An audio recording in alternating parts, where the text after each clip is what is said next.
যে যুক্তিবাদী সাহেবের কথা মনে আছে নিশ্চয়ই, হাবিবুর রহমান যুক্তিবাদী সাহেব হাফিজাহুল্লাহ, তিনি একটা ওয়াজ করেছিলেন যে যারা গানের মজলিসে নাচানাচি করে তাদের জিজ্ঞাসা করছিল তোমরা গান গাওয়ার সময় নাচানাচি করো কেন?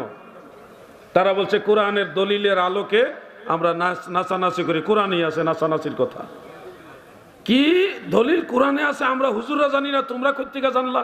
ওই যে কোরআনে পড়ছেন না, বলে আউযু বিরাব্বিন আছে, মালিকিন আছে, ইলাহিন আছে।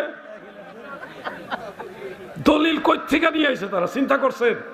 তো এই ধরনের ব্যক্তিরা যারা আরবি বুঝে না, ঠিক মতো গ্রামারও বুঝে না, ওনারাই কষ্ট করে ওই যে আকসিরু যিকরাল্লাহি হাত্তা ইয়াকুলা মাজনুন, ওই হাদিস রে নবীজি বলছে এত বেশি পরিমাণে জিকির করো, আর উনি নিচে এমন ভাবে জিকির করো, এইভাবে দলিল বানায় উনি ভণ্ডামি জিকির চালু করে দিছে। কি যুবক ভাইরা কথাটা কি বুঝতে পারছেন আপনারা? আমি আপনাদের প্রশ্ন করি, বলুন আল্লাহর নবী কি বলছে? এমন ভাবে জিকির করো না এত বেশি পরিমাণে জিকির করো? বেশি পরিমাণে জিকিরের কথা বলছে। এই জন্য দেখেন পুরা মাঠ ভরে গেছে আলহামদুলিল্লাহ। একটু ভরে দাঁড়াইবার জায়গাও পাবেন না। সবাই বসেন বসেন। এটা খারাপ কথা না, এটা ভালো কথা, কোনো অসুবিধা নাই। এটা ভাইরাল করলে এটা তো খারাপ কথা না, এটা তো ভালো কথা। এটা ভাইরাল হইলেও সমস্যা নাই।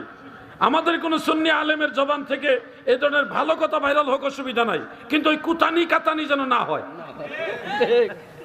বসেন বসেন, বৈশা যান, এটা তো খারাপ কোনো কথা না। হেরাজে মুরব্বি মুরব্বি, এটি কি?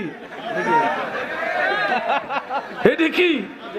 আমরা একটা দাঁড়ানো মানুষে বসেন বসেন বললে যদি এটা খারাপ হয়, এটা যদি কমেডি হয়ে যায় তাহলে